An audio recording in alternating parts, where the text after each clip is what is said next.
Profesor, ¿usted es cristiano o católico? Es una pregunta muy frecuente que me hacen los estudiantes y que intentaremos responder en unos minutitos para que no te engañen. El cristiano es el seguidor de Cristo, el ungido. De ahí viene el título de cristiano, que ya se daba a los seguidores de Jesús desde los primeros siglos, y eso está narrado en los Hechos de los Apóstoles.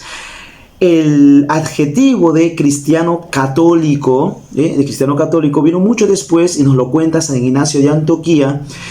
Católico significa universal, es decir, prácticamente católico y cristiano en los primeros siglos eran sinónimos, prácticamente. ¿Por qué? Pues porque el cristiano era católico y el católico era cristiano, para resumidas cuentas.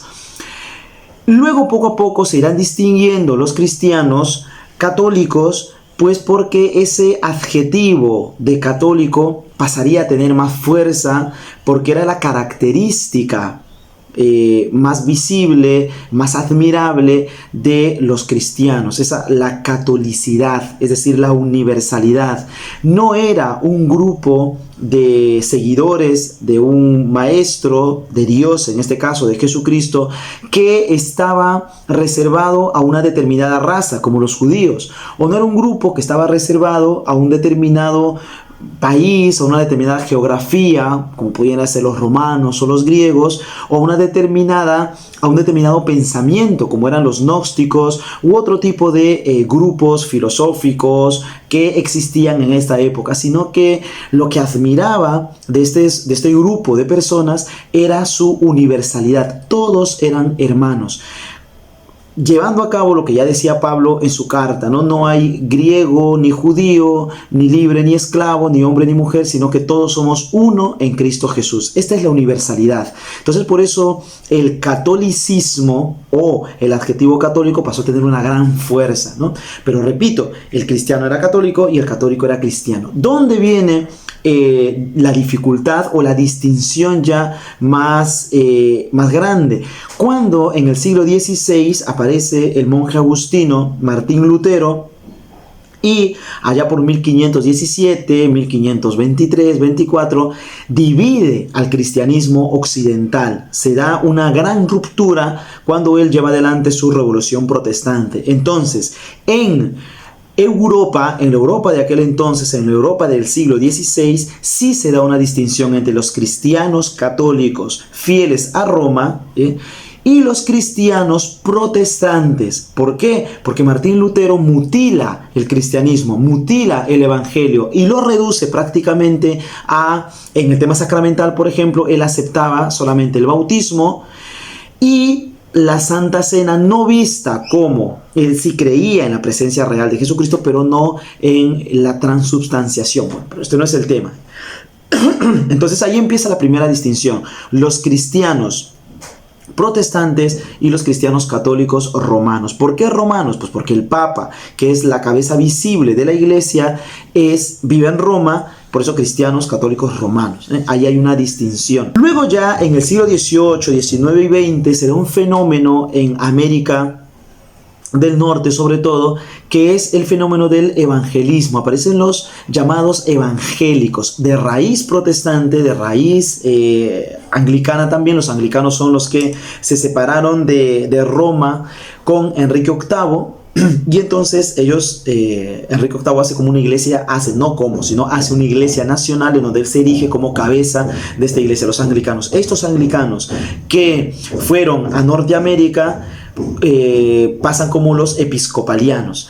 Entre estos y los protestantes y los calvinistas y todos los que fueron a Norteamérica nace un fenómeno llamado el evangelismo, los llamados evangélicos. Y entonces estos son los que vienen a Hispanoamérica con un fin político, que no voy a explicar aquí, lo puedo explicar otro día, con un fin político. Y aquí también hay otra distinción. Los que no son católicos, pero profesan la fe católica, también los distinguimos. No son católicos romanos, no son cristianos protestantes, sí son cristianos evangélicos, pentecostales, presbiterianos. ¿Por qué? Porque aceptan, digamos, lo central para ser cristiano, que es creer en Jesucristo como verdadero Dios y verdadero hombre, como único redentor del género humano.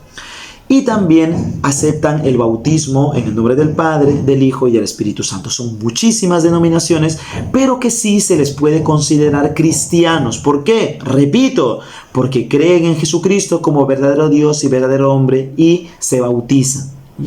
Entonces los católicos, los cristianos católicos, ¿creemos en Jesucristo como verdadero Dios y verdadero hombre? Claro que sí. No somos budistas, no somos islámicos. Los cristianos católicos profesamos el bautismo como un sacramento de salvación también. Entonces hay allí, hacemos esta distinción, pero todos somos cristianos. Los cristianos protestantes, los cristianos evangélicos más esparcidos por América Hispana, del sur, centro y sur sobre todo, y los cristianos católicos. Entonces hay que hacer esa distinción, pero somos cristianos. Y después ya están tres denominaciones que son de inspiración protestante, pero que no se les puede llamar propiamente cristianos. Me refiero a los adventistas del séptimo día, a la Iglesia de Jesucristo de los Santos de los Últimos Días, conocido como los mormones, y sobre todo a los testigos de Jehová. Estas tres denominaciones tienen mucha confusión en cuanto a su cristología. Sobre todo los testigos de Jehová no aceptan o no creen que Jesucristo sea verdadero Dios y verdadero hombre, que tenga la misma naturaleza del Padre, como profesa el credo cristiano, ¿no? Creo en un solo Dios, Padre Todopoderoso, creo en un solo Señor Jesucristo, Hijo único de Dios, Dios de Dios, luz de luz, Dios verdadero de Dios verdadero, engendrado, no creado, de la misma naturaleza del Padre, por quien todo fue hecho. Esta fe cristiana no la profesan los testigos de Jehová, no la profesan en su plenitud o con toda claridad los adventistas y los mormones, y por eso propiamente no son cristianos. Tienen inspiración cristiana, pero no se les llama cristianos. Y después el bautismo, por ejemplo, de estas denominaciones, sobre todo los testigos de Jehová, no es un bautismo trinitario, y aunque lo sea, no tienen la concepción cristiana de la Santísima Trinidad, del Padre como igual al Hijo y de Jesucristo como único Salvador y Redentor del hombre. Entonces, como no tienen esa fe, tampoco se les puede llamar propiamente cristianos. Hay que distinguir. Entonces, cuando te preguntan a ti, ¿eres católico o cristiano? Pues esa pregunta está mal formulada, porque el catolicismo y el cristianismo no se contradicen, no son dos cosas distintas. No es que ser cristiano es una cosa y ser católico es otra cosa, no.